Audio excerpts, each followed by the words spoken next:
Hello, guys, and welcome back to the OPD podcast and what is going to be the very first roundtable discussion we've ever had. So for those of you that don't know, I essentially, me and Austin put this idea together. I put a question box out on Instagram. We opened the place up for 4 spaces and got you guys to vote who you would most like to see on the podcast. And then in a separate slide, we did the same thing, but with one topic that you'd most like us to discuss.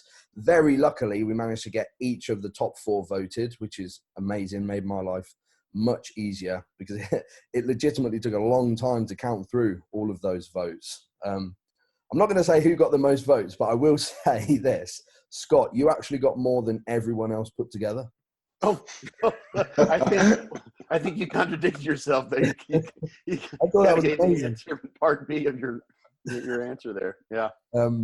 Okay, so we have Callum Raystrick, Christian Chapman, Scott Stevenson, Victor Black, and of course we also have Austin Stout as always. What's different here is me and Austin are simply just going to mediate the discussion here. We're not going to get involved, and we're going to let the guys that you guys voted in take the floor. And the topic for discussion is nutrient timing. That came up on top, but interestingly, what came in second was carbohydrate timing.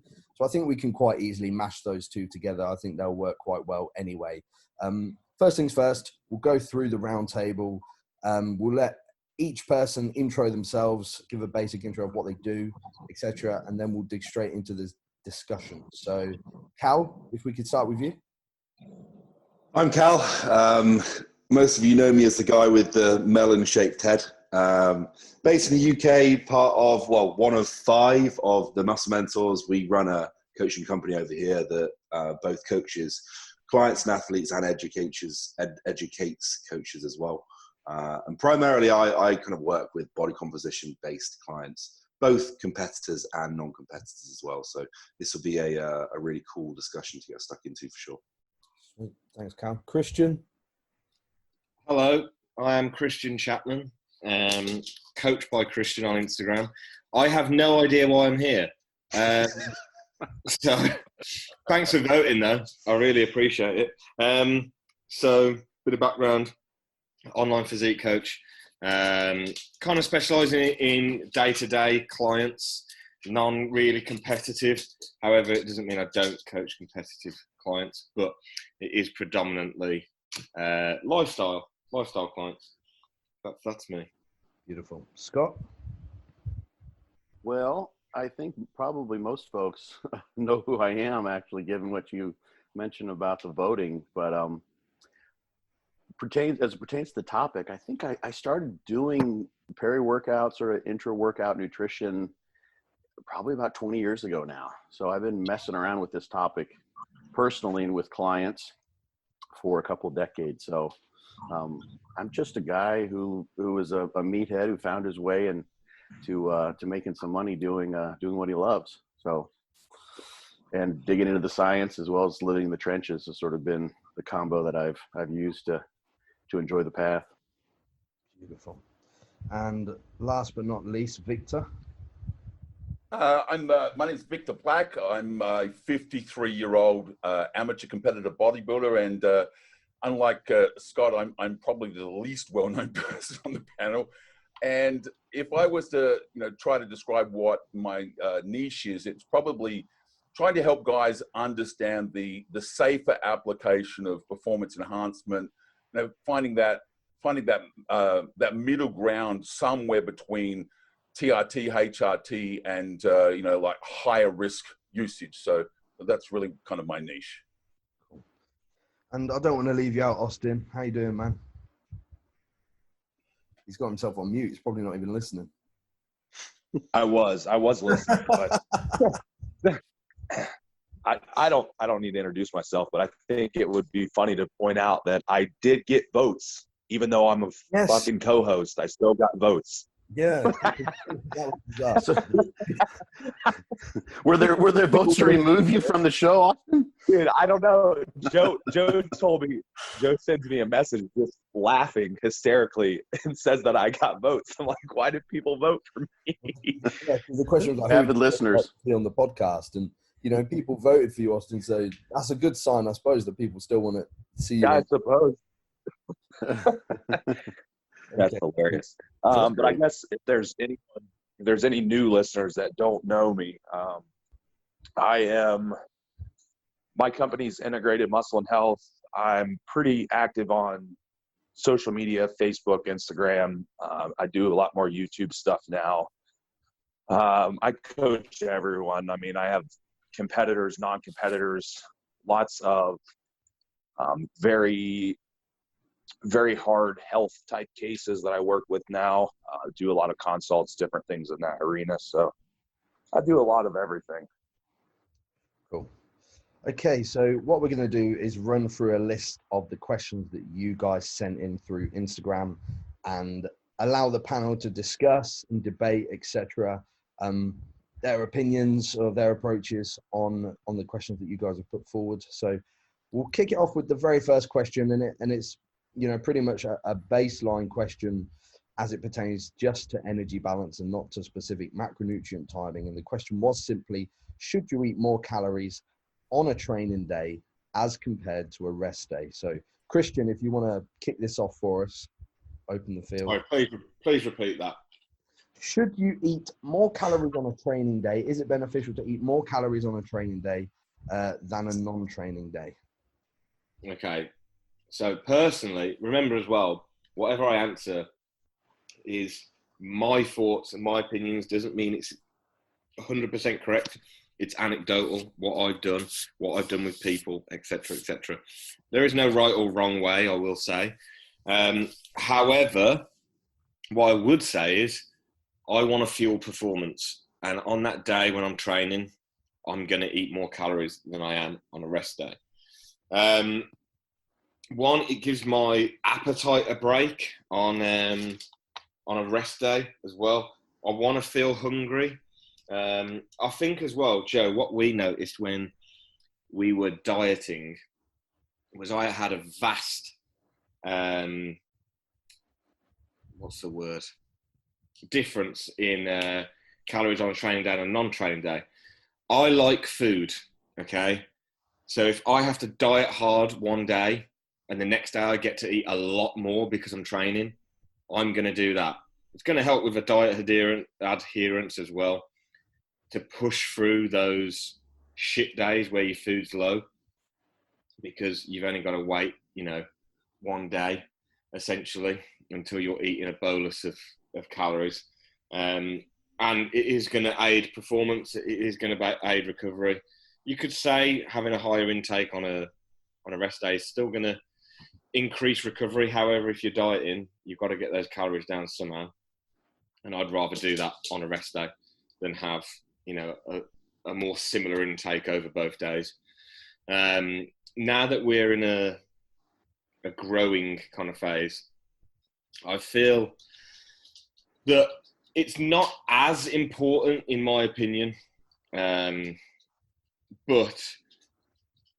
I would always still preferentially put more calories on training day, just through anecdotal wise, having the energy to train and fuel performance.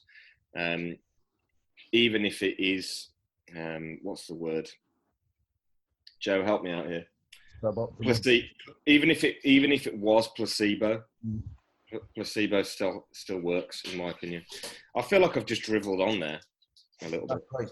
So everybody else here on the panel, don't wait for me to say your name. If you've got something to interject or something that you agree or disagree with, please do just jump in. I would say it's person dependent as well. Not everyone's going to want to do how I did it. Do you know what I mean? No. If people can adhere to... Go on, Scott. I think those are all great points. I mean, adherence is numero uno, really, when it comes down to it, especially as you're dieting down. If you're, regardless of the diet, and just the general science suggests that that's the case. One thing, of course, is that if your workouts are, if you're someone who tends to do a higher amount of volume, and your components of caloric expenditure are the same, then if you're trying to, let's say, gain during the off season, you're going to have a greater expenditure on those training days. So that's going to basically require it for you to create an excess. Simply, if you don't believe there's anything regarding timing that's important, or any of the other factors that you sort of covered there, Christian, you're going to want more calories on the day you expend more send more energy just to create that excess. Not to mention all the timing benefits. And I think I'll throw this out because it's something I think that I talked about on your podcast, Cal, is that if you got someone in an off-season situation, and this question was very generic, off-season versus pre-contest, I think. But if you got someone who's figured out and they know from their experience, or just take a hypothetical situation where you've got a certain caloric excess on a daily basis, that's going to optimize the caloric excess needed to put on muscle mass, which can only proceed at a certain rate, then that maybe is 300 calories or what have you. So you're going to put on some body fat and you're going to put on some muscle mass. And you think across the week as to when you should have any, if any, fluctuation in calories. You've got that baseline excess, which doesn't create excess fat gain because you can only gain muscle at a certain rate. But you've got those days when you're increasing the muscle breakdown, of course, protein synthesis on the days that you train. It makes perfect sense in that case to distribute those calories onto those days. And let's say that if you kept the calories higher on non-training days, that might then sort of break the first rule of thumb that you've got, that you can only eat so much in excess without gaining fat unnecessarily. So take a caloric excess that's optimized in general, and then think about what needs to happen on a day-to-day basis because of what you're doing to the muscle. Pretty much that piece of logic right there dictates there should be probably some difference, aside from any fueling the workout, the particulars of hormonal changes and all the other things I'm sure we'll dig into. That just suggests that it makes sense to put a little more food and calories in on the training days than on non-training days. Yeah. Cal? Can I offer the devil's advocate point of view there, Yes, maybe? please. Yay, do it.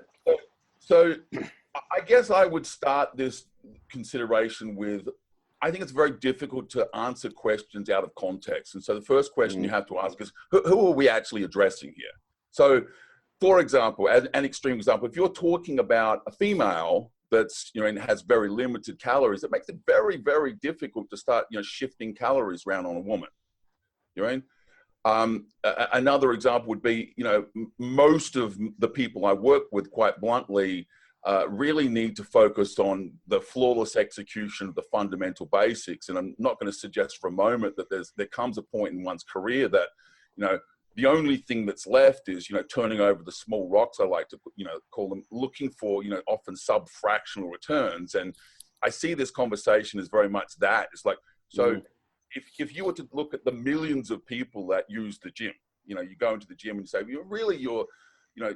that type of approach that Scott's talking about is very valid and holds tremendous value for a very small percentage of elite trainers. But for most people, most of the time, it's hard enough to get them to execute the fundamentals correctly. And so some model that is just more moving parts and more complexity, seeking what might be true under certain circumstances, almost sets them up to say, well, we're putting too many balls in the air for the average person to flawlessly execute that. And I prefer to take the approach that says, when you're starting out, most people most of the time should probably follow a very structured model where every day is basically Groundhog Day, until you get to the point whereby you've really realized every possible return from that. And then for those individuals that want to keep going and are prepared to put more moving parts in play and make a greater investment of time, then logically that would be a discussion. But you're talking about a few percentage of the people who train.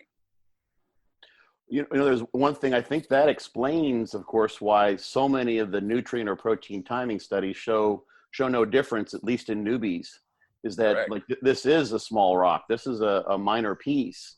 But on the other hand, to play the angel to the devil's advocate, I guess, is that you can actually set up a really basic diet and then just have one thing that differs on the day of training, that being an extra 100 grams of carbs and 50 grams of protein or something like that. Everything else, meal 1 through 6, are identical, except maybe even just an intra workout. And that's Sorry, go ahead, would Victor. you agree, Scott? Then, if you use that example, great example you gave, would you agree then that the smaller the magnitude of difference between option A and option B that you present, the likelihood is that the logic would be that the smaller the return? Yes, when you put it in terms of magnitude, you have to think of that in terms of what the person exactly, the context. And small might be the difference between first and sixth place at a show where a person's trying to get a pro card, for instance, because there's a very small difference for those folks. And one thing too that we can also throw out is that, yeah, you're right. If you just have a small change like that, it may not make much of a difference for some people, but it may for others. And there's other nuances to this whole nutrient timing idea that is sort of creeping into this question, because it didn't specifically point to that.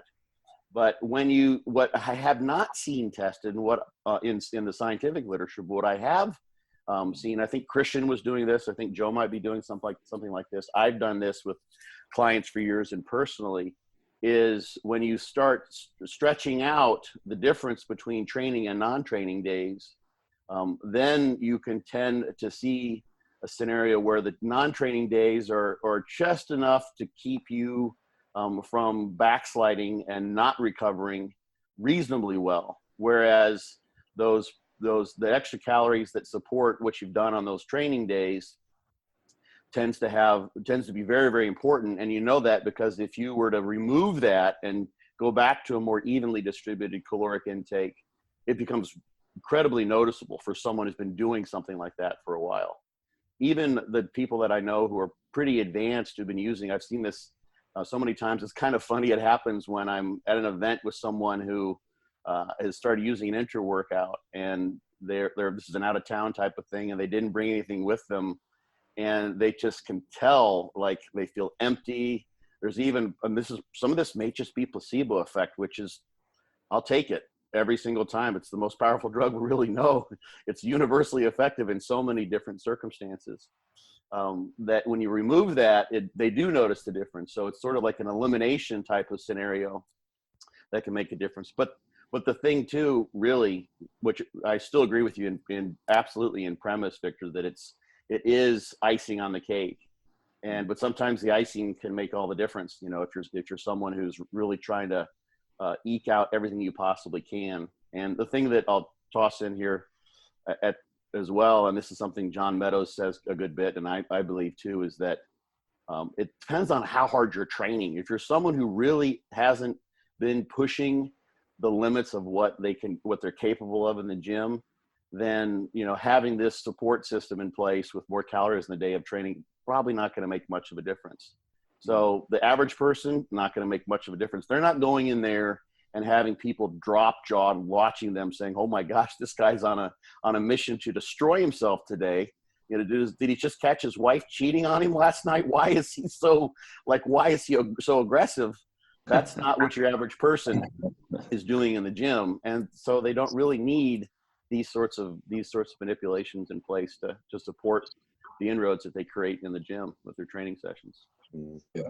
But you mentioned the workout there, and I want to come on to that. Before I do, Cal, would you mind just giving your sort of opinion? Yeah, 100%. I think everyone's nailed it there in terms of the context of the situation. What Victor said in regards to it is very much that last couple of percent in terms of the focus that you would have for even like a competitive client. That's going to be, right, let's nail the foundations first before we even think about this stuff. But it's something that I've done personally for a long time, and having some form of undulation between training days and non-training days, more so when food is high relative to when food is low. Because when food is low, I'm also going to focus on like what is going to allow me to endure this deficit the most in the most kind of sustainable way possible in terms of hunger management. And normally that would be balancing things out a little bit equally across the week. But when food has been high, and I've had, you know, numerous clients that I'll coach now and in the past where I try and adopt this approach as well.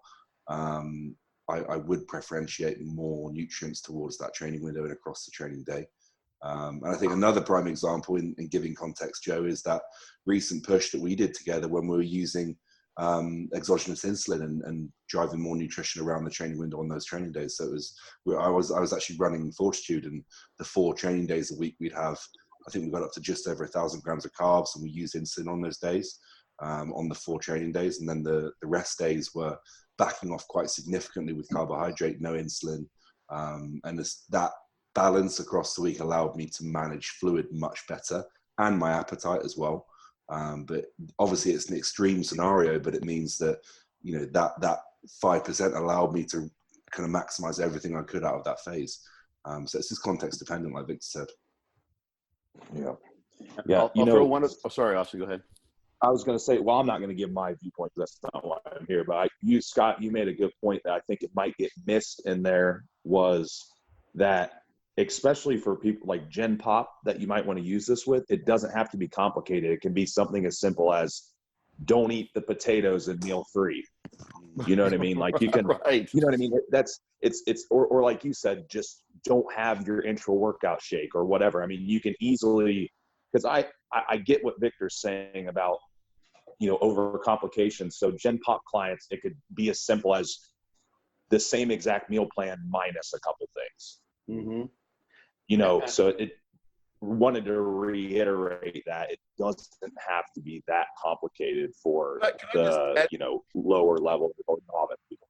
Can I just extend that, guys? I guess what I meant by that is this, and that is, it is my experience, at least, that especially today in this environment where, you know, looking at the evidence has become the flavor of the month, as it were, during evidence-based training, as it were, that a tremendous number of people have kind of almost like crawled down the rabbit hole and are, you know, hyper fixated on, you know, this study or this study that shows, you know, interesting as hell, you know, but, you know, they don't really execute the fundamentals flawlessly, and they're trapped on these points of minutia, I like to call them. And so many people that come to me, I look at it and I just go, like, I have to be honest and say, I just don't feel that they have the fundamentals of, you know, training and nutrition and supplementation enhancement down, and they're looking for some, you know, what I like to refer to as advanced, you know, model.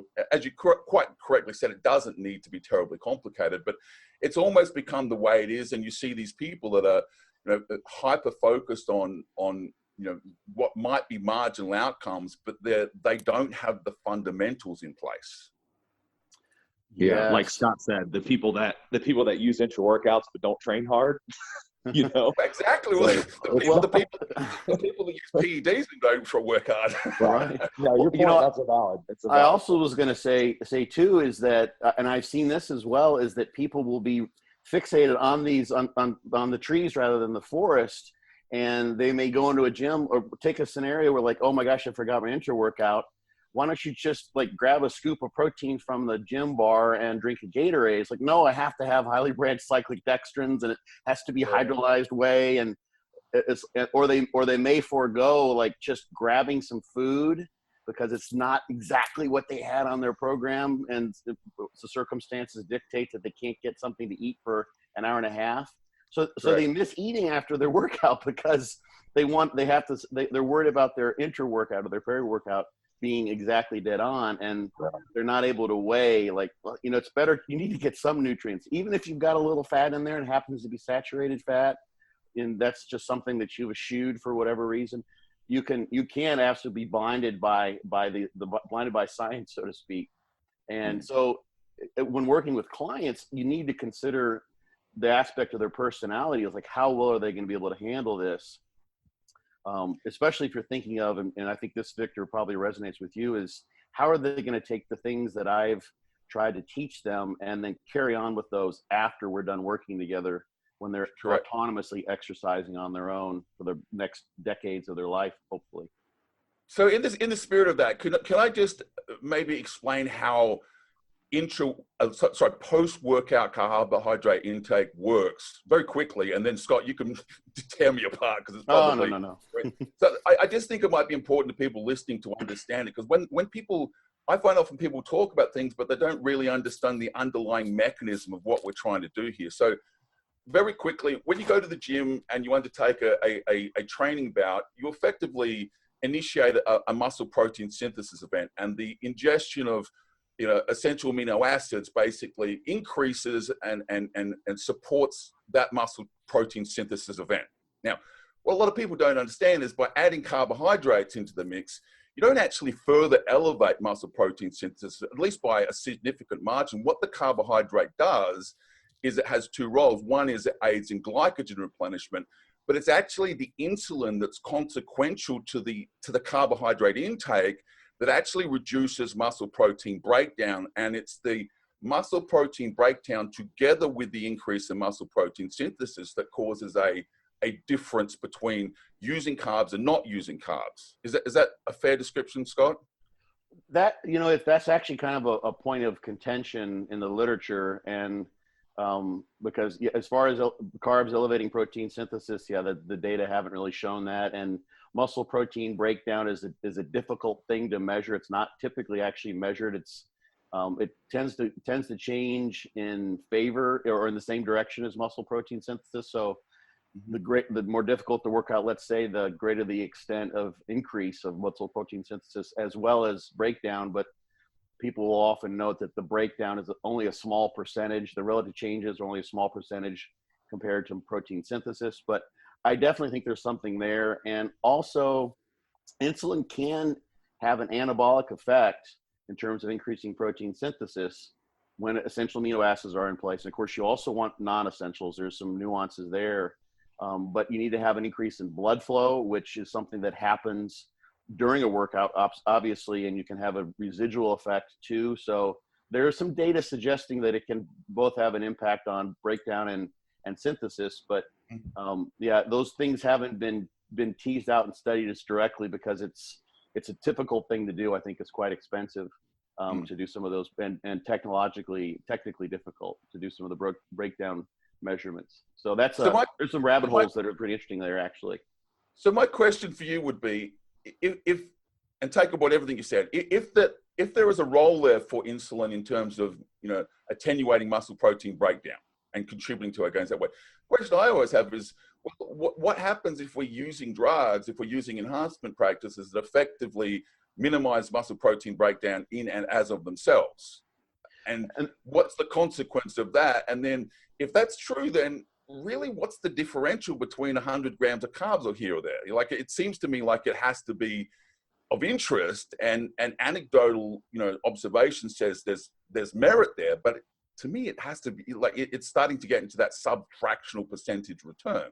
Well, there's an interesting study that's out there, and that notion, I think you were kind of hinting towards that you obviously you don't want to completely nullify muscle protein breakdown, because you likely need the turnover. You need to break down the synthesis in conjunction with one another in order to remodel the myofibrils and increase the cell size in that way. There's a particular study, and this was done just with carbohydrate. Tarpenning is the first author, 2001. I can send it to Joe, and if he wants to pass it along to the listeners, I've mentioned this many a time now. But they just gave, and this was in an intra-workout fashion, they gave small boluses throughout the course of the workouts over the course of, I think it was 12 weeks. And one of the things they found was that there was variations in the extent to which drinking this it was actually Gatorade. About 50 grams on average, it was given on a per body weight basis, depressed cortisol. And the thing about cortisol being a steroid hormone is that its effects on protein metabolism don't manifest instantaneously. It takes some time in order, for the hormone to have its effect on genetic expression, et cetera, et cetera, et cetera. So when they took, in this case, they lumped all of their all the subjects together, both those who got carbohydrate and those that did. And of course, those who got carbs had a greater blunting of the cortisol response from training. They found that when they correlated those changes in cortisol with the eventual muscle growth that happened over the course of the about 3-month training plan, the correlations were like 0.7 to 0.8. I think one was maybe even 0.86 or something like that. So that is a really strong correlation in statistical terms. It wasn't actually with a lot of they didn't have a huge subject pool. So there's something going on there in terms of blunting cortisol, which is something that happens with carbohydrate, which has an effect that persists not just immediately after the workout, but probably for hours thereafter, because of just the nature whereby which cortisol as a steroid hormone has its effects on protein synthesis. So that's one of and that was just 50 grams. So that wasn't a matter of calories. I don't think the calories were any different between the groups. I have to go back and look at that study. There have been several nice peri-workout recovery or intra-workout drink studies that have shown that they get an effect based on the timing, not changes in the actual nutrient content. But that's something that's really fascinating, because there's actually another study which people say, well, doesn't this contradict this, that suggests that the elevations of cortisol that come with a given workout are predictive of the eventual training gains that someone will make. And that, to me, is reflective of the harder you train, the greater you elevate cortisol. And then that has an impact on breakdown. And it's predictive of the very simple thing that we all know, is that those who train the hardest tend to make the greatest gains, all other things being equal. So, but just a small amount of carbohydrate was able to have this impact. And there have been studies, I think it's the Cribben-Hayes study, where they gave just 6 grams of essential amino acids, and I think it was 40 grams of carbohydrate as an intra-workout, or maybe it was before and after, split into 2 doses. And so not a lot, like we're talking, less than 100 grams of carbohydrate here for sure. And there were greater gains in muscle fiber growth in the subjects who got, compared to placebo, which was nothing, in the essential amino acids, the carbohydrates only, and the combination was the best, generally speaking. There are some nuances because they measure different fiber types, but that was the trend that was very evident when you looked across all those groups. So the best explanation I have is that the carbohydrates in providing the fuel there, which can also have an ergogenic effect. Greg Half has shown that to some degree, that carbohydrate during a workout can allow you to train a little bit harder. And that's what progressive overload usually manifests as, is just an extra rep or two. So getting an extra rep or two on a regular basis may be enough to propel gains in a way that's noticeable to someone who's paying close attention to those things, and it's important for them, they're a high-level competitor, what have you. But I think there's various pieces, the anabolism part, the cortisol part, the ergogenic part, that really suggests that it's not a matter of just piling in massive amounts of calories per se, that you can impact the hormonal responses, and potentially there's an impact on the actual workout itself in terms of ergogenic effects that can combine to create a lasting and overall effect on muscle growth. Okay, so Scott, I just wanted to ask your opinion. I am by no means an academic. I consider myself literally to be a guy that's trying to understand the evidence and determine what can we apply from our understanding of what the science says.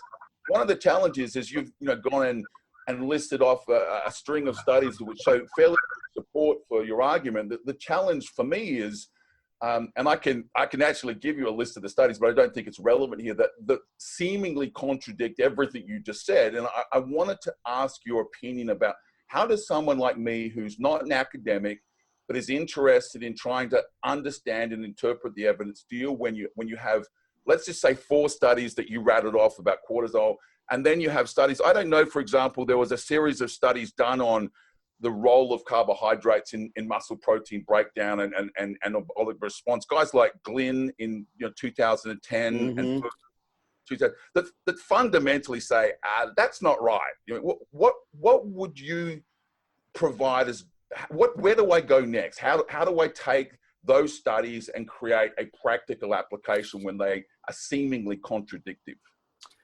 Some of my answer to that will depend on how motivated the person is to sort of self-educate themselves and dig in, because I think, and Victor, you are an extraordinary, capable intellectual person, and you can, although you haven't maybe been formally trained as an academic, you can get, just through common sense, a lot of what needs to be gotten from these studies in terms of taking them into the gym, so to speak, just by first reading the abstract, And then look, you can travel down rabbit holes galore if you like, and try to figure out what some of the methods mean. And you could even try to learn some basics of statistics. That's probably the hardest thing that's beyond most people's grasp, is whether the statistical analysis has been done, quote unquote, properly, which is kind of a guessing game in any way.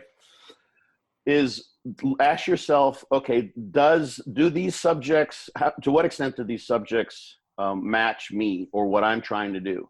And many of those studies are simply, they're not going to have what's called external validity. You can't take what was done within the internal workings of that study and apply that externally to you, a different population, someone who's been training for 30 years or someone who's trying to get up on stage. And that will, for many people, that will parcel out a large number of those studies to sort of into the, secondary considerations. And just with newbies, and this is a nice, just general thing to kind of cover, is that you've got probably a ceiling effect. You can take, and anyone who's coached people and people experience this for themselves, when you start off and you are just starting training for the first time, you're going to, unless your genetics are just horrendous, you're going to make great gains rapidly no matter what. That's nice to study, because then you have some sort of an effect to look at. Did creatine or intra-workout or supplement X or training strategy Y or what have you impact this? But it also means that it may not make a damn bit of difference. You're going to just grow no matter what you do, to some degree. You can make all sorts of quote unquote errors. And the other thing, and this is the thing that I brought this up on a podcast recently, and it's something that I haven't really addressed directly, but it's really, really important, is the point of the scientific studies. In most cases, we're using the statistics to basically answer the question from a layperson's perspective. We're not talking about, how you're formulating your hypotheses and that sort of thing. Is what would happen, what would be my best guess as to what would happen on average, so to speak, if we compared this strategy with this strategy, or this supplement with a placebo, correct, or et cetera, and what really that the person in the gym who's looking for extraordinary results, the more valid question for them is, what is possible? Is there evidence? Are there clues in some of these studies, or in simply the responses or adaptations of some of these subjects, that tells me that there is something possible that can be done there? Mm-hmm. Are there extreme responders to this? Or are there studies that, for instance, have been constructed with resistance trained individuals who show that, at least in that lab, and we're going to just presume that there wasn't any fabrication of data, that does happen without a doubt, but at least in that lab, that there can be an effect. So that could be just as important, that this can be something we can leverage for our own goals as bodybuilders. And then the other side of the coin is, you can say, do no harm. Think of it sort of, so what are the negatives of doing this? And like one of the negatives I pointed out was, like, some people can get so fixated on an intra workout that then they just, they're worried about like having the exact ingredients. And if they don't have that, because they've got an obsessive compulsive type of strain in their personality, they want to do exactly that. And if they can't, then they sort of blow off the nutrition altogether. And that obviously is not the way to go overall. They're missing the forest from the trees. So is there anything wrong with this particular approach? Is this going to in any way hinder me? Do I have to literally, spend an hour putting together this drink, which, obviously might not be worth the potential benefit? But then, are there studies showing that there is something that possibly may happen? So let's say if the carbohydrate, you actually brought up a very good point. Let's say the carbohydrate let's say there's nothing to say for insulin, it just does kind of have a permissive effect on muscle protein synthesis and elevating insulin beyond that. Even with the essential amino acids, that's just kind of that was a bizarre study that, Scott was talking about. It has no impact there, but it's nice to have replenished glycogen. That's sure. A good thing, especially. So there's a benefit that could be had there. So the main thing I think is that, really, from someone who's trying to use the literature as a guide, and really is just that, it's not a black and white, this works and that works, because literally we're talking about statistical probabilities here.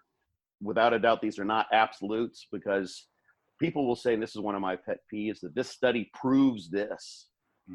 And, you know, you can maybe prove something in a court of law, or if you're a mathematician, you can do a proof where the mathematics are basically, you know, giving you exact proofs that this is the case, so to speak. But in science, where we're using inferential statistics, you're just providing evidence to support a particular notion, but it's not always the case, without a doubt. So as someone that's like really like very old school, I've been training 34 years. I developed a methodology a long time ago to try to better understand anecdotal observation from the tribe. And it fundamentally goes something like this, and that is, if you ask 10 people a question and you get 10 answers, and we've all been there, this is incredibly frustrating for the general public. People are trying to learn. Every single person I ask gets a different answer. We've all experienced that, yeah? But there are some questions when you ask 10 people, you'll get pretty much unanimous response. So if I was to ask all of the coaches on this call here, how important is adherence? I think everyone's going to say, like, it's not negotiable. You know, right? It just has to be done. Is you know, in a you know, quote unquote higher protein intake going to be beneficial to our tribe? Yes. I mean, obviously the devil is in the detail, but I don't think anyone is going to say no. You follow what I'm saying? There's certain things you get unanimous agreement, and certain things where you ask 10 people, you literally get 10 different opinions. And one of the techniques I used over the years was saying, well, if you ask 10 people and you get 10 different opinions, that's probably a pretty good proxy to say that doesn't matter too much. You should focus your time on the things where you get unanimous agreement. Do you think that you could take that model and apply it to studies where if you look at 10 studies and 9 of them say this, then man, you should probably pay attention to that. And if you look at 10 studies and you get 10 different answers, you could probably put aside and say, you know what, I'm probably better off spending my time on something else. Generally, yes. But let's say that you are someone who's extraordinary, and when you look at those studies, they're literally sampling a population that is not you. Let's say you're an albino. I'm just kind of pulling this example, sitting here looking at the sunny skies here in Florida, and you're an albino, and you want to know, like, you know, so is the sun going to be bad? You've never come out of your house. Is the sun going to be bad for my skin? And you just so happen to live in an area, you live in the Middle East, and everyone's got brown skin, and they can, you know, they're because of their genetics, they've got plenty of melanin, they've got plenty of ways to dissipate ultraviolet rays. They're good to go. They can go out in the sun all day, and you know, they're fine. Average person in that area where they've done studies can go out in the sun most of the year for a couple hours and not suffer any ill effects. No increase in skin cancer, blah, blah, blah, blah, blah. But you're an albino. You're different. So that's obviously very extraordinary example. But those studies on those individuals don't apply to albinos. You have to find the studies that apply to albinos. And for instance, the Schoenfeld, I think is Alan Aragon and Schoenfeld, they did a review and a meta-analysis looking at protein timing. And this is one that I know you probably were in numerous discussions. You actually, the Glenn study was one you mentioned, I think was included in that particular review. Yep. And there were 23 studies in that review, and only 3 or 4 of those were with trained individuals. Yep. They didn't even have enough in that meta-analysis to do a sub-analysis to see if there was a difference in training status when it came to their outcomes, was whether protein timing mattered or not. So yes, if you go ask 10 people, and you went into the gym, I mean, how many go into your average gym across America, LA Fitness, 24-hour fitness, you know, all the big box gyms, and look at how those people train. If, like, you want to, what's the best way to train? Like, let's take another facetious example. Like, the best way to train, you go in those gyms and say, well, this is how most of those people train. I should just train like this. I'll read the newspaper while I do knee extensions, and I'll chat for 10 minutes, and I'll do like a couple sets here and there.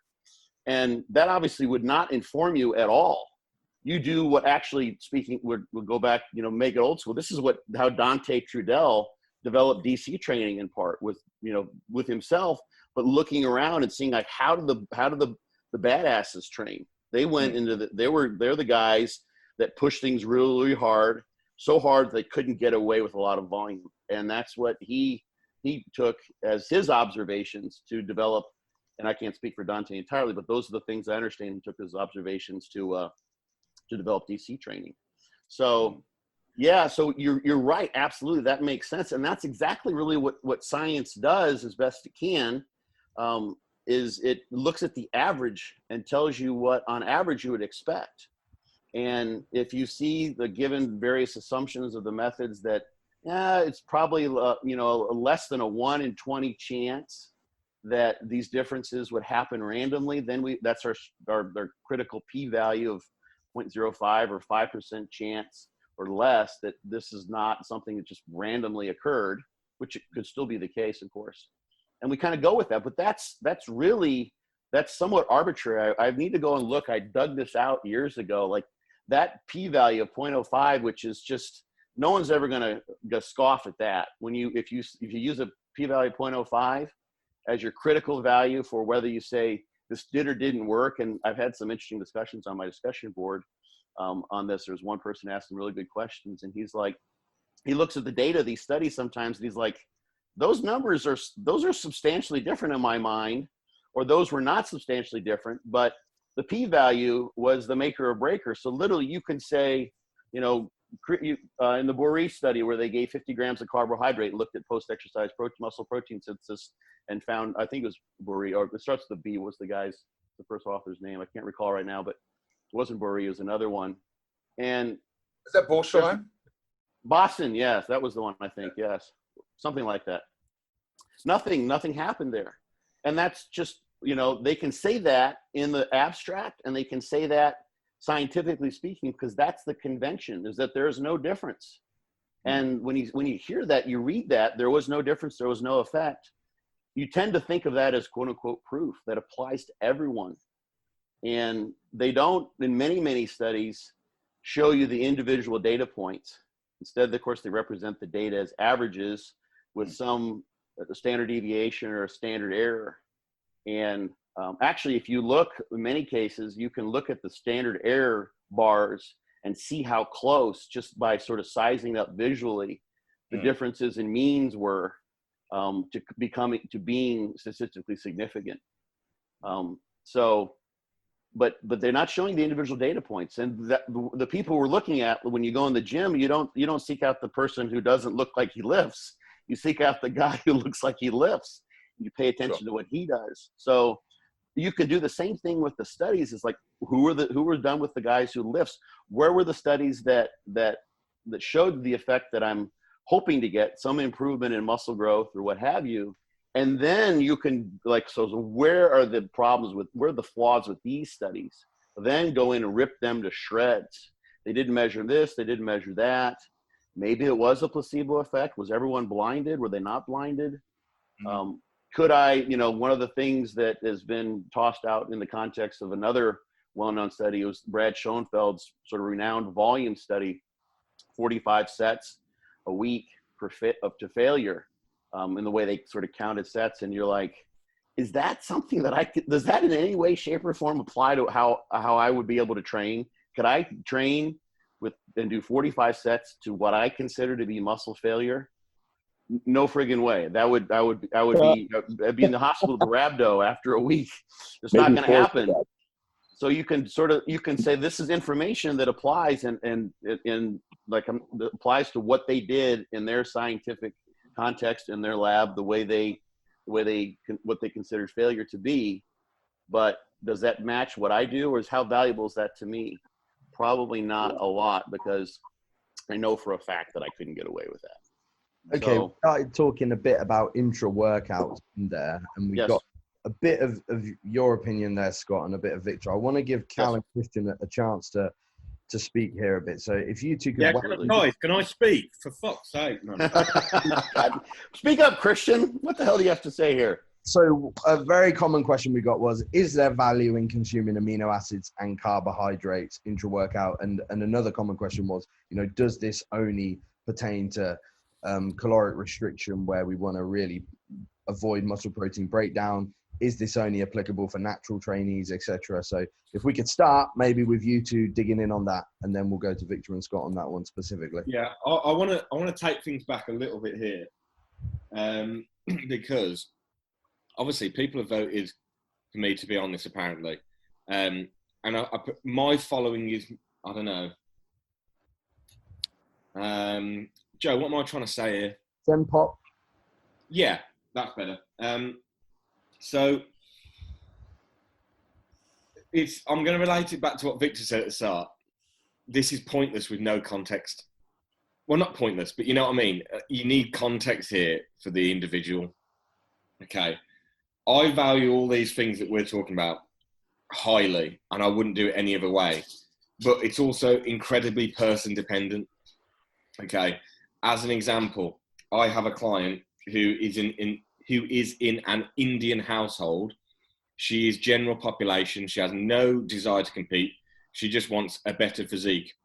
And twice a week, she has to have a sit-down meal with her family. Am I going to place intra-workout higher than a meal at the end of the day, which is going to be higher in fats and higher in carbohydrates? No, because at the end of the day, it's down to adherence mainly, I think. That was just going back to the start. Intra-workout. Well, I will say for context, me and Austin know, based on our demographic and this being optimal physique development, the people that listen to this podcast tend to be the people that are trying to nail the small rocks, the small 0.5%. So maybe if because, without context, we're lost. So maybe if we continue the discussion with that context, that let's say the individual is trying to get everything they can. Yes, then 100%. And again, it's situational dependent. For me, I train at 7 a.m. and I don't eat before I train. I need, in my opinion, an intra-workout to get me through those sessions, to get me through recovering after, during, fuel and performance, make sure I'm not going to pass out whilst I'm training as well. Yeah, so why? Did you say you need it? It'd be good so people listening might think, why does he need it? Why can't he just, hasn't he eaten enough the day before to fuel the workout? I mean, you could say that. And you could also say, it might be placebo effect, but placebo effect works. Whether or not it's not working. But to be fair, I can't say I've ever done it without. So it's hard to say, would I notice a difference if I didn't have it? All I know is that whilst I'm training, I'm depleting glycogen, etc. I need to refuel whilst I'm training. Okay. And I need to, as well. I had someone comment on my YouTube this morning, Joe, saying about how he thought 300 gram of carbs post-workout was obscene. How much insulin am I using? And all I wanted to say was, I don't train like a bitch. So I'm going to need it. Do you know what I mean? Yeah, I know. Okay, so you use an intra-workout carbohydrate and amino acid, right? So you've given the reasons for why you would use a carbohydrate, because you're performing a glucose intensive activity. What about the amino acid in there? I want a whole protein whilst I'm training. So I want to be nailing every single box is essentially why we want to do that. So I'm going to be putting a whole protein source in there whilst digesting carbohydrates as well. Cal, do you want to come in?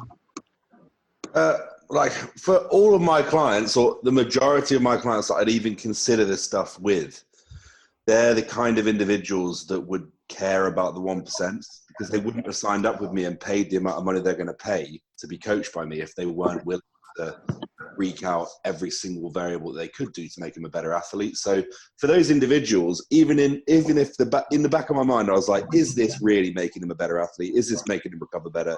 Is this making them perform better?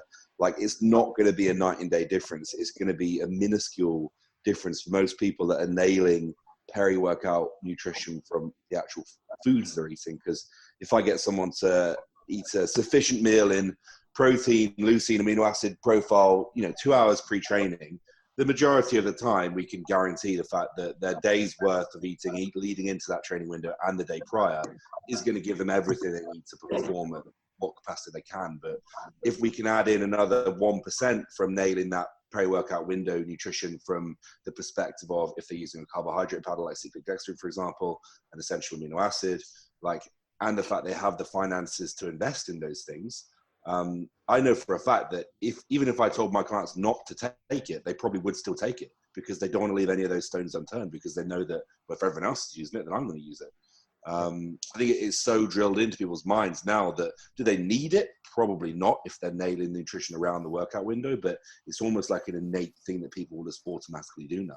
It's a good point, and this is interesting because I remember many years ago, Scott, you were the first person I saw write articles on pre-workout nutrition on Elite FTS. It's got to be over 10 years ago you were putting that stuff on Intense Muscle as well, and now it's literally everybody is sipping essential amino acids intra-workout. It's pretty bizarre how it's gone from that to it being so household now. Yeah, and Christian mentioned it a little bit, like someone commenting on the amount of carbohydrates he ate post-workout. Well, just for the adherence purposes, like if you're eating, I know like for me, when my carbohydrates get high, that's one of the easiest places to put them. It's a carbohydrate that has quick gastric emptying time, digests easily. I can drink a lot of it. I mean, if you're eating 1,000 grams of carbs and you can get 200 right there in a drink, I mean, that's also a benefit. So I think there's a lot of context, like people saying that it's worthless. Yeah, I mean, if you're eating 100 grams of carbs a day, I might just eat them pre and post workout because I'm hungry, right? But there's a lot of context. Yeah. So for clarity for people listening, Victor, is intra-workout nutrition in the form of amino acids and a carbohydrate powder something that you deploy with any clients? Say if somebody comes to you and says, I want maximum muscle growth, I want to nail every single variable. Is that something that you include? So let me give you a approximate percentage. I would say about 1% of my clients. I have people on my roster who are world champions. I mean, I mentioned to you the last time we spoke, I coach guys like Paul Rowe, the over 50 Masters world champion. Guys like Paul, all there is left after decades of training and everything that he's achieved is what I call gravel. It's not even small rocks. There's nothing left. You turn over every sub-fractional option there is to try to give that guy some advantage. You know what I mean? And I have absolutely no problem with it. The challenge I keep going back to myself with most of my clients is we live in this time where recreational trainers are using 600 milligrams of trenbolone. They just don't fucking need it. Do you know what I mean? And my opinion is that most people, most of the time, are going to be well enough served by having an appropriate meal an hour to an hour and a half before they train, go to the gym, do their half-assed workout, and when they leave, it's time to eat again. I don't agree that most people, most of the time, need an intra-workout. The elite, that's all that's left. But we live in this time, as I said, where gym rats need trenbolone. I disagree. You know, I think that there are better solutions for most people right across the board, from nutritional practices to supplementation practice to enhancement practice, better aligning their needs with what they're doing. And I have to say, I feel the same way about intra-workout nutrition. I don't think it's needed for most people most of the time. So of the trend. With that being the case, though, it sounds like you would think there is a marginal benefit to include it. Let's say it was free, and it was. What I would say there, Joe, is if someone came to me, and I mean, I'd be interested in the other coaches' opinions. Most guys that come to me, reach out to me, I like to start with the fundamentals. When was the last time you got blood work? What's your blood pressure? What's your blood glucose? And the amount of times I get, I don't own a blood pressure monitor. I don't own a blood glucose meter. It's the fundamentals are not in place. And like we start talking about what tools you use to track nutrition. Well, I fucking don't. Doing. And how much magnesium to take, how much selenium, how much chromium to take. Well, I don't have a fucking clue.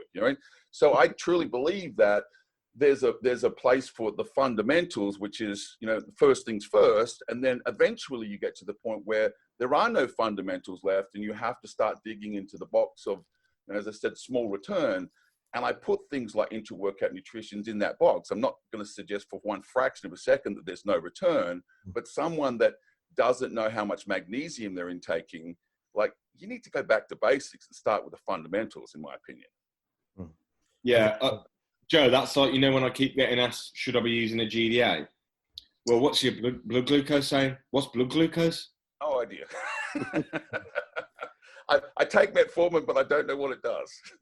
And let me say this too, because this was actually, it's been in my head for a bit, and you kind of touched on this, Victor, is that if someone, the purpose of the intra workout is to cause those elevations in insulin, reductions in cortisol, elevate blood amino acids, not just essential, but all of them would be nice to have, because you can't have situations where you've got limitations, the non-essentials, and glucose for glycogen restoration. If you've done that, if you've successfully achieved that with a meal that you took in an hour and a half before, and you can easily get a meal afterwards, mission accomplished.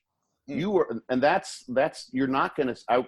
I wouldn't expect whatsoever that someone would see any benefit or anything noticeable by adding in an intra workout necessarily if they've got enough food in their system. On the other hand, you take that person, and I've seen this before, who has a diet which has their GI tract working most of the time. They're never really anywhere close to post-absorptive. Take hours and hours for the food to make its way. I know Austin's probably experienced this in his last, period of bulking, where like literally the food is constantly full, and you're literally you're almost never post-absorptive except for maybe the hour before you wake up. Right. And you take in that you try to do a big intra workout just on top of that, and you cause GI distress and ruin your workout. You can actually do harm, so to speak.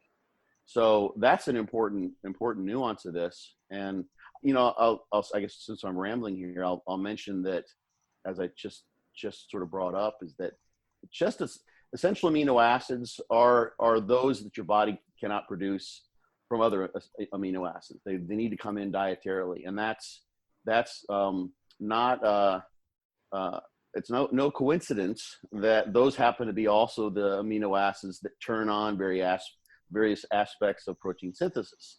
Basically, the construction project can get underway once we have these essentials, because otherwise, whatever the body would try to produce would eventually be limited by those. So those basically get the mojo working on myofibrillar protein synthesis. But you can also have a situation where you're limited by the non-essentials as well. And that would be most likely the kind of scenario like when someone wakes up and goes to the gym and hasn't eaten, and maybe especially if they're dieted down, so there's nothing coming in from their GI at that point in time. You could also run into that issue, and there's a Churchill Ward it's one of the studies done up at McMaster University with Stu Phillips' group, where they found that you can run into those issues with non-essential. So in the morning, for instance, if your first meal is literally going to be your intra workout, because this is a common scenario, someone has to get up, they literally roll out of bed, the shoes and clothes are right there. They jump into their pants, 2 legs at a time, and they run out the door, and their breakfast is their intra workout. In that case, a whole protein source, like a whey protein or something like that has all the amino acids available, makes more sense. So in that case, yeah, I can imagine that would make a big difference for someone like that who otherwise might not eat. I mean, imagine the worst case scenario. They don't eat. They wake up in the morning, they lift, and they come home, they shower, they zip past, they maybe have a cup of coffee out the door, and then they don't eat until lunchtime. Probably not the best way to distribute the nutrients throughout the day.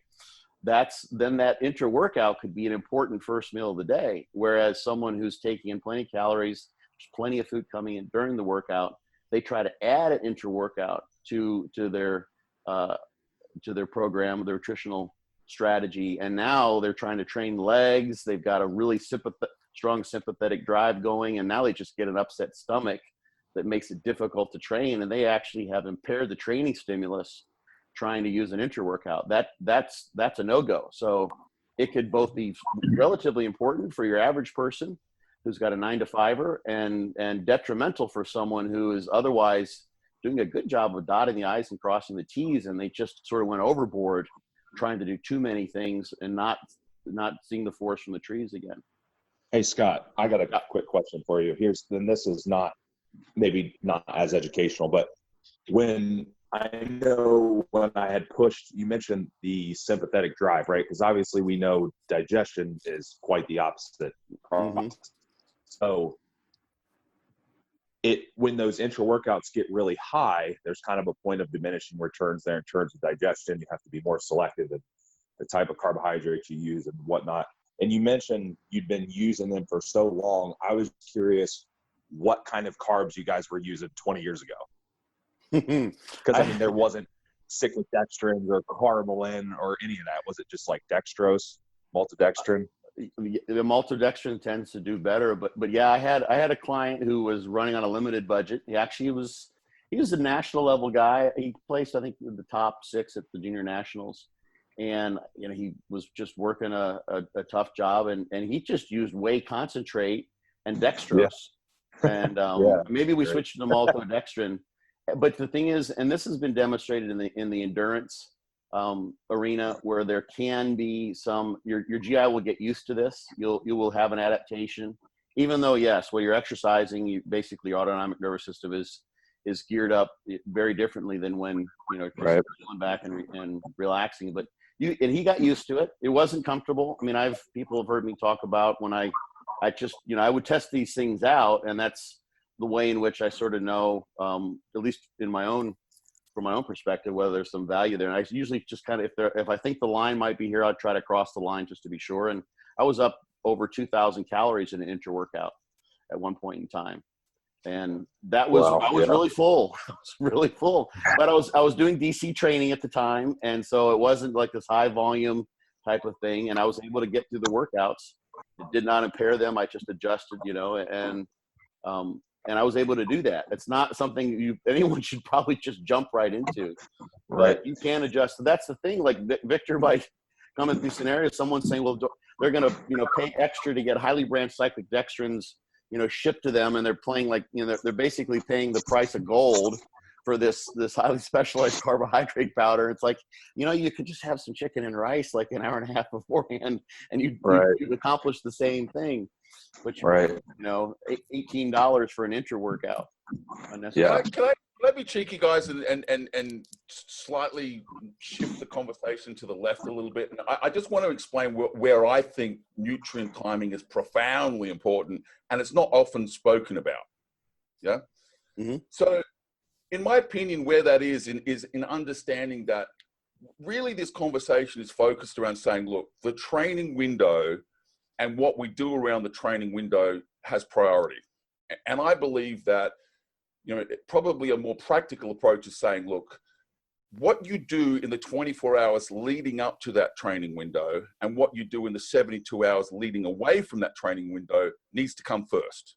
When you have that sorted, then by all means, move on to the training window as a secondary discussion. It makes sense, but don't focus on that at the expense of what did you do in the 24 hours leading up to and the 72 hours leading away from the window itself. Because if you talk about something like glycogen storage, not many people know that glycogen storage is biphasic. So in other words, about 15% of glycogen storage happens in very short order, but most glycogen storage actually takes longer than that. It takes about 24 hours to realize full glycogen storage. A lot of people have this perception that, well, I can replenish my glycogen storage in the 60 minutes following a training event. And that's simply, in my opinion, not correct. You can, replenish some of it, but to realize full glycogen storage, you need to consider, you need to focus on a longer time frame. And so my primary point would be here is, if you look at your behaviors and say, look, in the 24 hours leading up to and the 72 hours leading away from a training event, I'm doing everything that I could possibly do to have nutrient, position in place. I'm taking appropriate protein quantities. I'm taking fats. I'm taking carbohydrates, have an abundance of fruits and vegetables in my diet. I'm covering my micronutrient intake. I'm spreading them out over the day so that those cofactors required for everything that's required is available when and as it's needed. Then it just makes sense to go, well, what's next? But as I said, I see a lot of guys that don't even pay attention to micronutrients. They don't have an abundance of fruit and vegetables in their diet. Their focus is on protein, carbs, fats. And really, that's kind of short-sighted to me. Where are the micronutrients, and how are you timing those? Are you spreading your micronutrients out over the course of the day? So as your body basically undertakes, a protein synthesis event, that you not only have the protein, but you have the cofactors that are fundamentally required to sustain that process on hand through nutrition. As I said, it's get that right, get that nailed, and then by all means move on to the second step in the process. So if anybody wants to come back to Victor on that one, please let me know. I'll discuss that one further, or I can go on to the last discussion point I had here. Interrupt me if you like. But the last point, I'll just say this, that, there people who maybe are trying all the highfalutin types of strategies, and they've got their intra-workout nutrition, and they've got more supplements on their counters than they do food in the fridge and the cupboard. Might think, well, maybe I need to go back, and maybe I've got some things I need to remedy in a way such that I will then be able to get whatever I possibly could out of these other strategies. If you're nutrient deficient in some way, shape, or form, that can. I had a vitamin D deficiency last year that I would have expected. I took care of that, and I noticed an immediate difference. So there's something to say for that. You can get more bang for your buck from these small rocks if you got the big rocks in place too. Yeah, Victor, that really like hit home sort of thing when you said that, because not a lot of people will think of it like that. You need to nail absolutely everything else first around the window before utilizing that window. Yeah, I guess the reason I make such a big point about it is, it's just my opinion. I spend a lot of times on Facebook forums looking at guys that are using all these drugs, and I don't see the return. I see a lot of guys using pre-workouts and intra-workout carbs, and I don't see the return. You at the elite end, you see the return, but the man in the gym, the typical guy who's on the journey, they've got all the tools, but I don't see the return. And very often when I said I lift the cupboard, I just go like, you don't have the fundamentals in place. So get the fundamentals in place, then by all means, let's move forward. Yeah. Bro, I've got absolutely every single thing in place and I still don't see any return.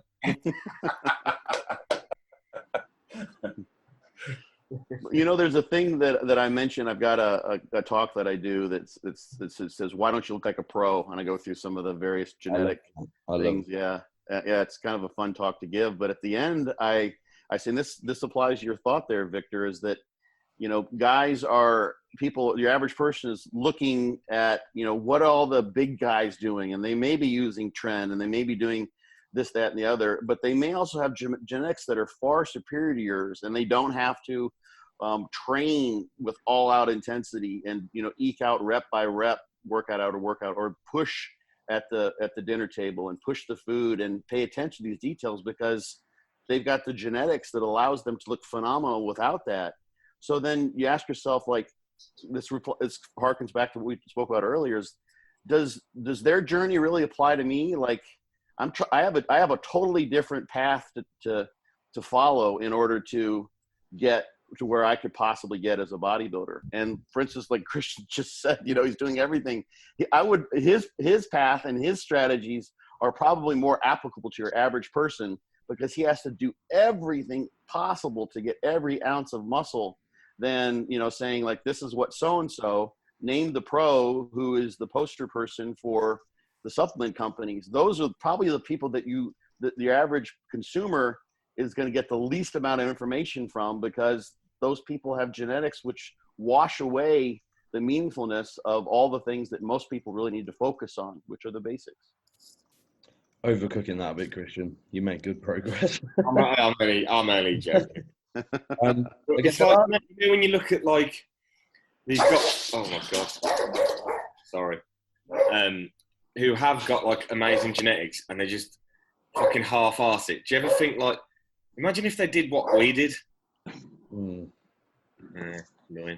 Okay, so the last topic that people voted for a discussion on is macronutrient manipulation and metabolic flexibility / insulin sensitivity. So essentially, should there be days that we should be eating less carbohydrates and and more fats if we want to maintain insulin sensitivity for longer or establish some degree of metabolic flexibility? Who wants to kick it off? Can I lead that one off, Joe? Is that all right? Well, Cal, you haven't spoken for ages. Yeah, Sorry, mate. Yeah, I'm still here. Don't worry. Did He's you eating. hear the question? I was chowing on a meal. Well, this is something I've done. Again, it's a similar thing as something I've done for a while. I like to do this because I also like the novelty nutritionally as well. Like if I'm eating the same shit every day and I'm eating the same meals every day, I do tend to get a little bit bored especially when food is high. So the novelty of having some meals that I know on training days are going to be higher carb, and then from a preference perspective, some meals on rest days which are predominantly higher fats. Like we set up the diet, Joe, for that kind of push that we did in terms of the first kind of like 4 meals on rest days were pro-fat based, and then every meal on a training day was relatively high carb. Yeah. We were using exogenous insulin, so my ability to control blood glucose was obviously like pharmaceutically enhanced with that adjustment. But from what I've seen with clients in terms of like their overall ability to maintain appetite through gaining phases, their overall ability to, I know it sounds silly, but almost maintain their ability to stay responsive through longer gaining phases tends to be better when I'm undulating carbohydrate across the week. Although energy balance is ultimately going to be X by the end of the week, the response I see from individual to individual, particularly for males and particularly for people that are eating larger volumes of food to grow in terms of caloric boluses they need, tends to be better with individuals who are partition things slightly differently from training days to non-training days, if that makes sense. Mm-hmm. Okay, Vic, you wanted to come in on that? Yeah, I guess I just wanted to say, in my opinion, a lot of people have these conversations without really, measuring insulin sensitivity. And I think that, for people who are enhanced and I mean, you're familiar with my suggestions about tools that we might use, things like metabolic modulators, things like glucose disposal agents, these sorts of things. In my opinion, it's almost impossible to become insulin resistant if you do this the right way. It's abuse of models that can very quickly lead down that pathway. But if you're moderate with products that have the potential to raise insulin resistance, and you're at the same time deploying tools that can aid us in this regard, it's very, very rare in my experience to see true insulin resistance present. Okay. Does that make sense? Yeah. So I see a lot of guys, kind of going, I need to do this and I need to do that. And I go, yeah, but are you using the tools like, a metabolic modulator? Are you using glucose disposal agents? Are you using insulin sensitizers? And in my opinion, you probably should be by default because of the very, very long list of benefits they bring to the table, for our tribe. It's almost they should be deployed by default. And in my experience, once you deploy them, then the problem literally just goes away. Yeah. Here's another thing too, just to moderate this a little bit, but how someone actually measures insulin sensitivity. Like how do they quantify it outside of just looking at blood glucose levels? Because inevitably, if you're enhanced, you can just use more insulin. And up to a point, that's going to continue to control blood glucose, even though your requirements are going to go up and up and up and up. That doesn't mean that you won't become insulin resistant. Just because your blood glucose is under a certain number doesn't necessarily mean that you're not having some insulin resistance. You know what I mean? And that's the way I deal with that, Austin, is if you need to use more insulin, you have a problem. Right. Is my point is that if it's obviously it's going to go up to some extent, but if you're noticing that it's going up quickly, then that's a different scenario. If you're eating more and more and more, I'm not sure. I mean, if I'm eating 300 carbs, like my example is if I'm eating 300 carbohydrates and then I'm eating 1,200 carbohydrates, my insulin requirement's going to be different. Agreed. Right. And I guess this is the conversation we're talking about. Like, who are we addressing here? So, as someone that addresses those that are interested in longevity and safer practice and things like that, I make recommendations. Say, look, if your insulin resistance starts to climb to the degree that you need to use more metformin or more berberine, or you need to use more insulin, or you need to use more this or that, that's not the go ahead to use more. That's the go ahead to fix it, and then double back around and start again. And so an example would be, I use 5 units of Humalog to 5 to 6 units Humalog. I'm 260 pounds, 230 pounds on the stage, and I use 6 units of insulin. I don't need any more, because I absolutely recognize the point that at times I do need more, and I stop and I circle back around and I fix it and start again. Sure, right, sure. Of course, there's a point, like I said, there's the point of diminishing returns. I think that's why I wanted to point that out, is that there needs to be a way to quantify it, and there's also other markers outside of just blood glucose. I mean, for example, I measure fasting insulin levels on people's lab work sometimes.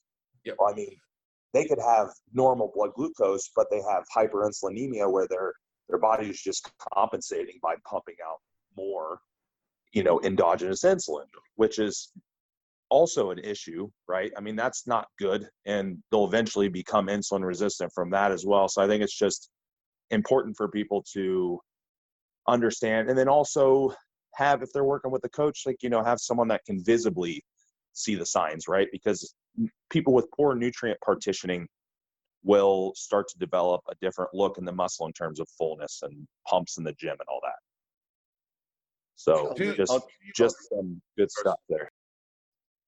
Just wanted to toss a couple things out. So you basically pointed towards it there, Austin. You can find these online. HOMA, I think it's homeostatic measurement of assessment or something like that, is the HOMA insulin sensitivity. It's just blood glucose. It's fasting post-absorptive blood glucose times insulin levels in that same metabolic state. And you multiply those two things together. So you could have someone who's got a blood glucose that's 110 milligrams per deciliter, or 5.5 millimolar, whatever the equivalent would be when the units of measurement, but they might have really, really low insulin levels. And that could be someone, for instance, who's dieted down, but they've been using growth hormone, which tends to elevate their glucose a little bit, but their insulin levels are still very low, and their insulin sensitivity is still okay, still fine by that measurement, because that's basically taking into account the extent to which insulin has to be elevated, if at all, in order to maintain glucose at something close to a normal level. So if you could have really high blood glucose and really low insulin, and that's basically a dysregulation of sorts, in that you're not able to maintain, your body isn't able to sense that more insulin would be needed to bring glucose down into a normal range. So that's the way to kind of look at those things.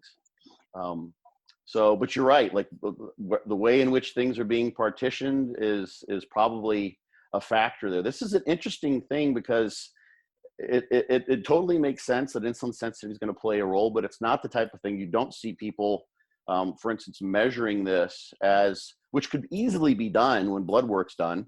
You can easily make insulin measurements, and blood glucose measurements are done with a basic metabolic profile. And you could see, so does the extent to which someone gains body fat and muscle mass, the extent to which they repartition the excess calories during a period when people are gaining muscle, is that reflective of the extent to which they lose insulin sensitivity using the HOMA measurement? A great research question that could be really easily answered just as a side measurement, regardless of what else the main independent variables would be. We're testing intra-workout nutrition or any things we've talked about. But there is some interesting work, and of course the money goes to studying people who really have issues other than how they look in the mirror. In obesity research, there's a little bit of data suggesting that when they've compared high carbohydrate and low carbohydrate diets to see which works better, and overall it goes back to what we've been saying ad nauseum almost here, is that adherence is the most important thing. The diet's going to work best for you is the one you can stick to. But when they do seem to have some control over which diet people follow, and you presume that adherence is equal in the two groups, which may not be the case always. Some people just prefer to, it's easier to kind of just count the 2 macronutrients, like no carbs is my rule and I'm good to go.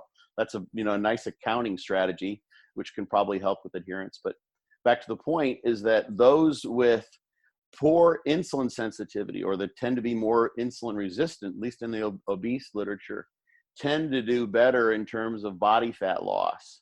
It's more effective for body fat and weight loss when they take a low carb approach.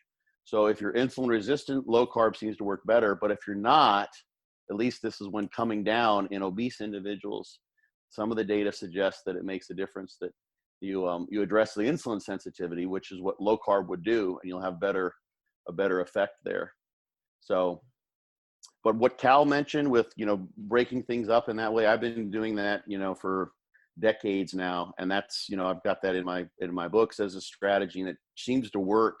If you have no idea, sometimes you have clients come in, I say, what's your best training program and what's your best diet? And they don't have a clue. And if they seem psychologically ready for something where, it gets confusing going to the grocery store. It's like, okay, I got low carb days and I got high carb days. So, all right, I'm going to get, all this fatty fish, but then I'm going to get some cereal from my post-workout meals. And like, you've got to basically be of two minds when you purchase your food, because you've got two, can be very disparate dietary strategies that are followed on different days of the week. But if you're someone who can do that and not get confused by it, or feel like it's overly complicated, then that works really well, it seems, as opposed to just spreading things out. And some of that could be placebo, some of it could be accounting, some of it could be adherence.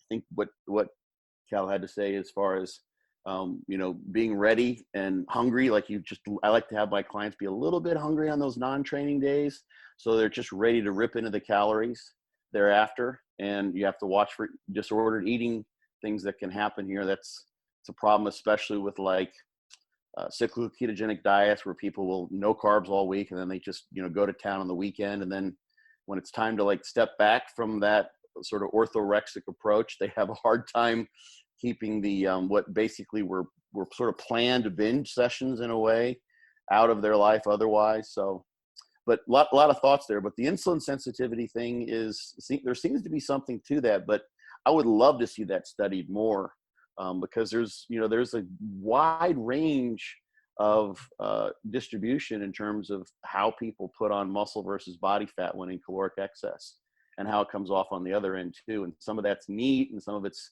various other things, but some of it could possibly be how their diet is structured, and or simply how their insulin sensitivity changes or doesn't. And the question would be then, can we manipulate insulin sensitivity as sort of almost a primary focus? Like, if you got great insulin sensitivity, then don't worry about the carbohydrate thing.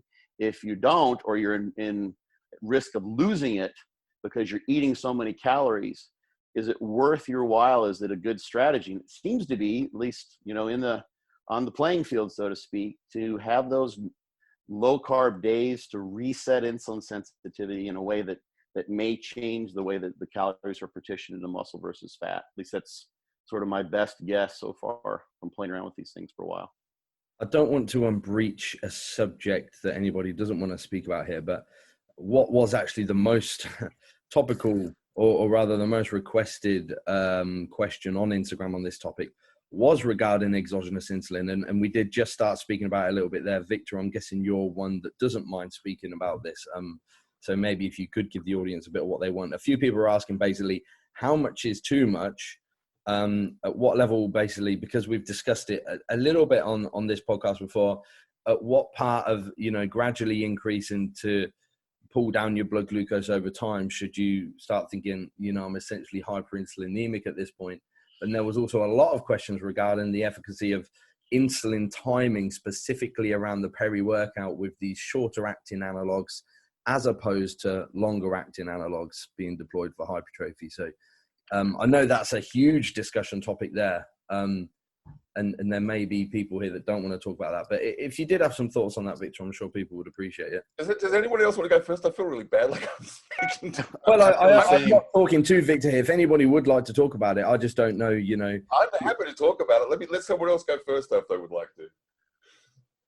I can kind of, I'll try to keep this short, I promise, but it's connected with some of the things I just mentioned. So maybe it makes sense, is that there is variability in terms of there are people that just, and you see this, you see a guy who's, 5'9", 200 pounds, and he's putting down 5,000 calories. And he's not gaining. It's like, how can this be? And then there are people who are walking around at 500 pounds and, they're eating horrible diets, but like getting to 500 pounds is something I don't think I could probably do without just destroying my GI tract. It would be impossible for me. So there's a wide range here. So as far as whether someone would use fast-acting insulin around a workout, what Victor mentioned, like small amounts, get the most from the least.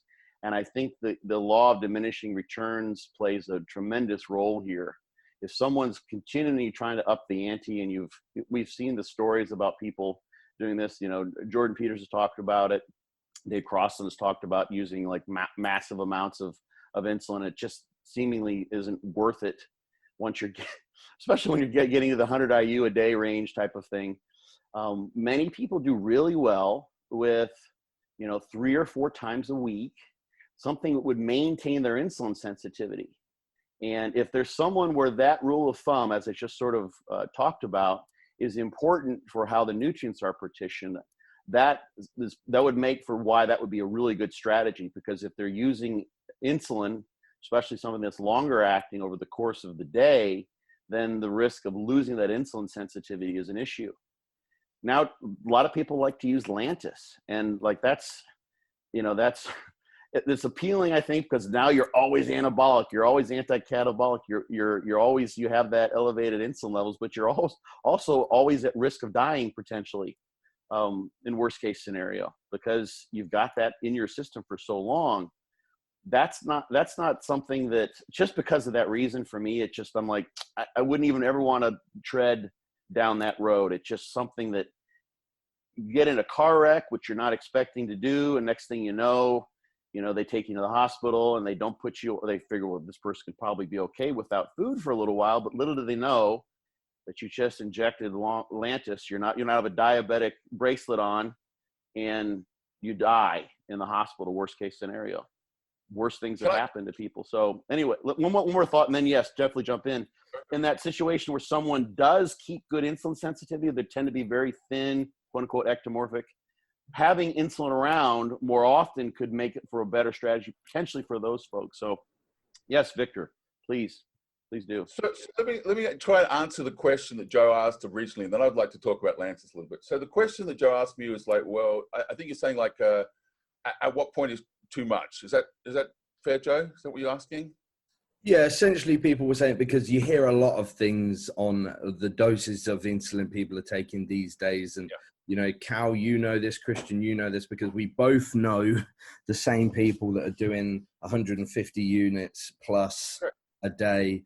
How much actually is too much when it comes to, but we are talking maximum bodybuilding outcomes here, these people.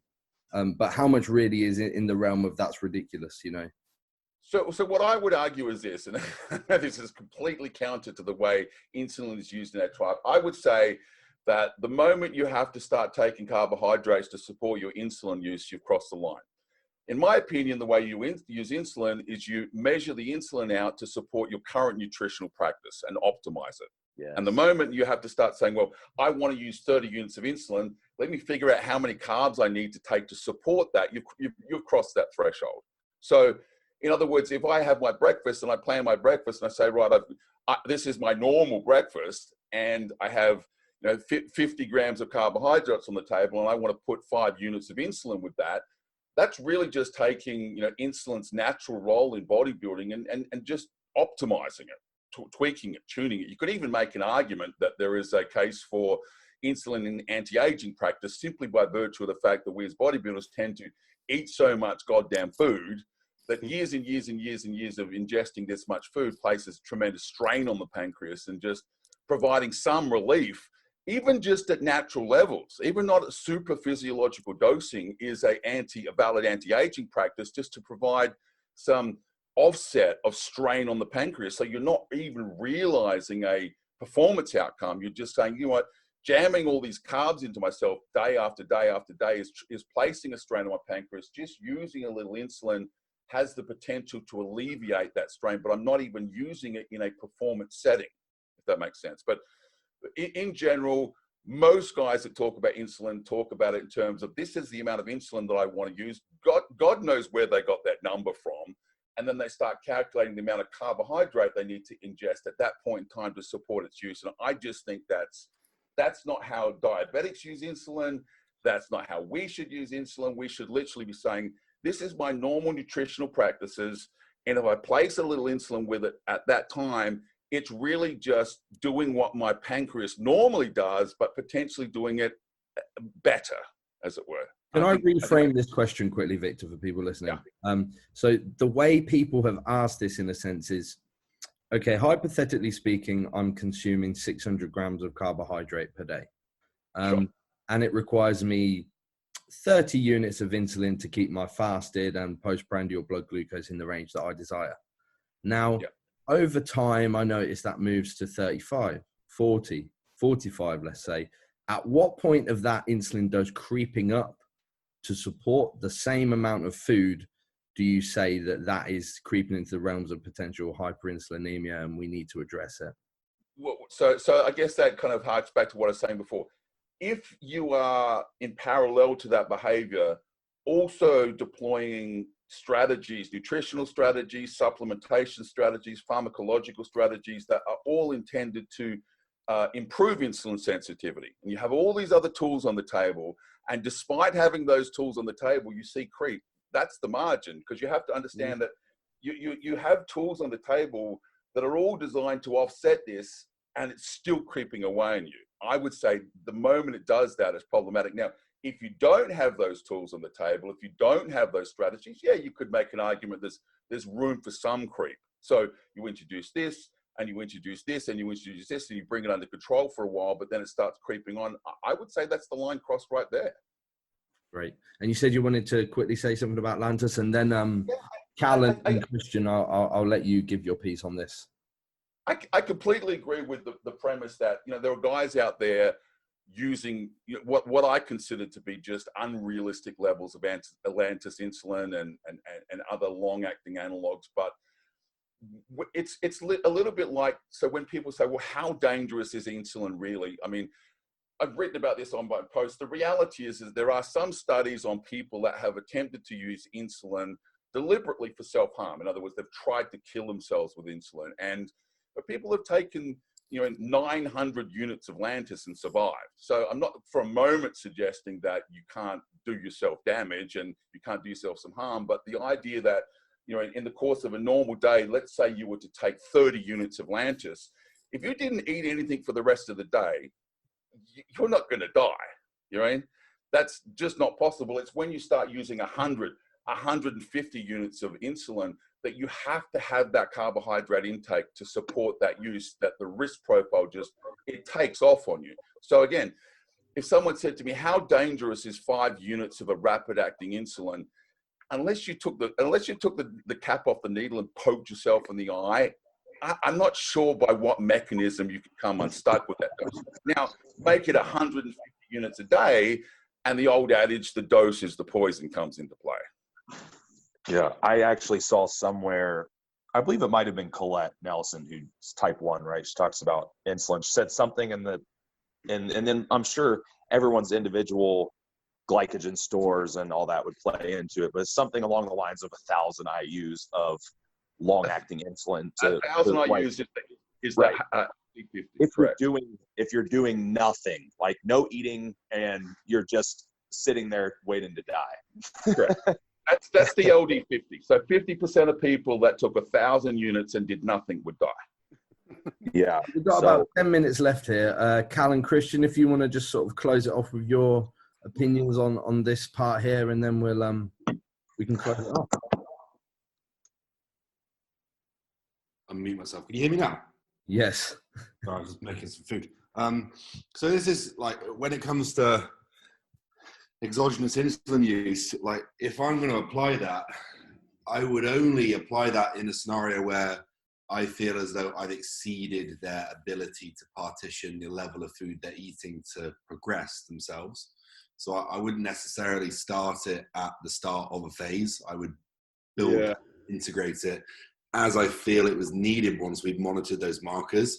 And once I get to a point where I partition nutrition in calories in a way where like I can't get this under control now just by using what we have available to us in you. Like I'm going to use certain tools and just trickle them in a little bit to take control of that again.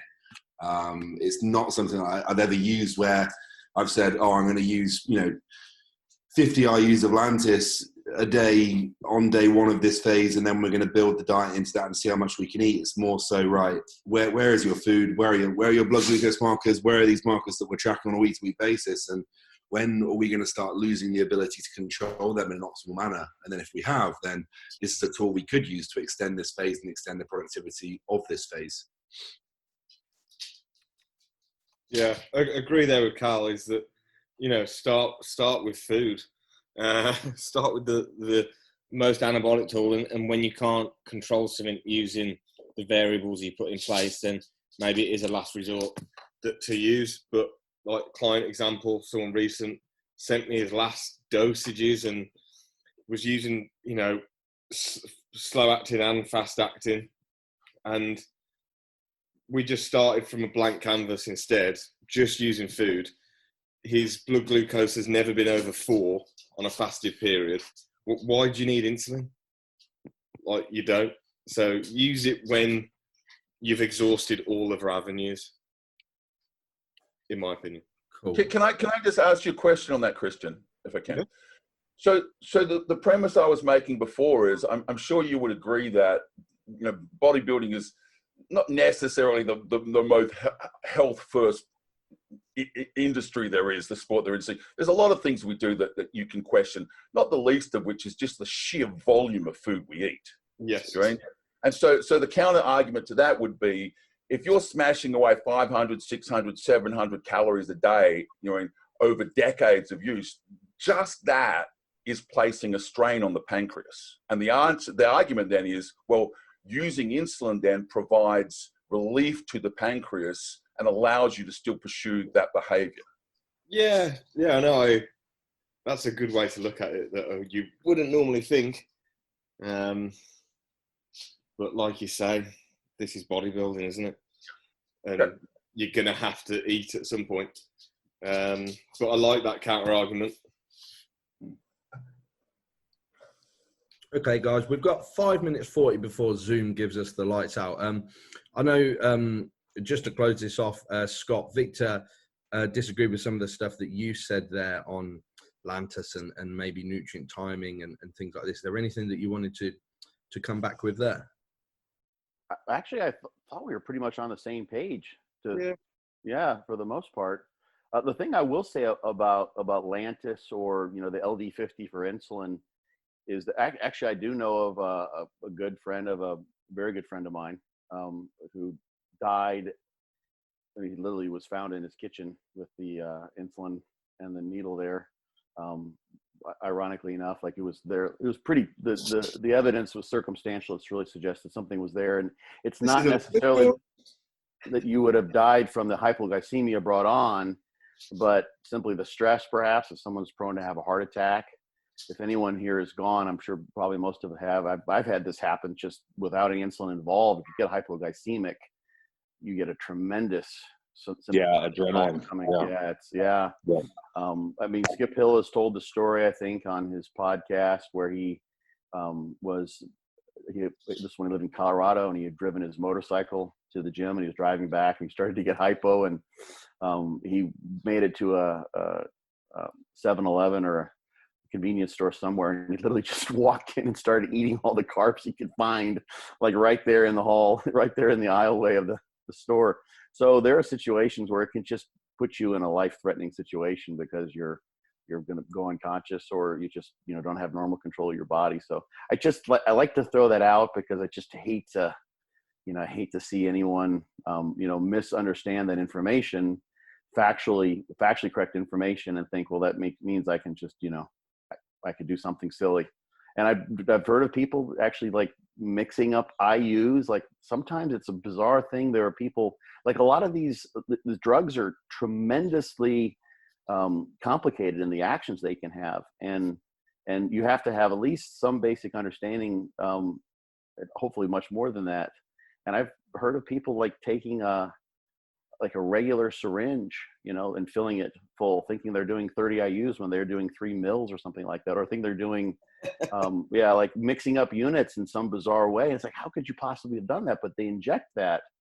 I know a fair few people that would do that accidentally. Yeah, you know, or people mix up, you know, growth hormone and insulin because they haven't labeled things properly, you know, and they preloaded syringes. There's all sorts of mishaps that can happen. So just want to be extra careful with this one, I think. I've never actually seen a vial of insulin in the UK. I'm not even sure it's something that's done. I think it all comes in pens. Oh, really? Okay.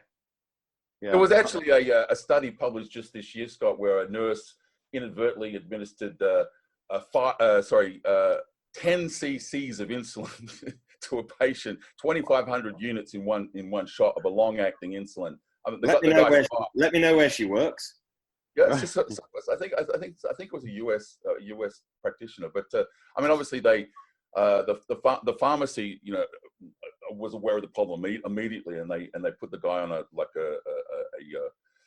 glucose drip, and he survived something. But yeah, it's a very valid point. One of the recommendations to make to people is, you know, pens are so readily available today. And it's almost impossible, unless you're a freaking moron, to, you know, like you turn the dial to 5 and that's 5 units.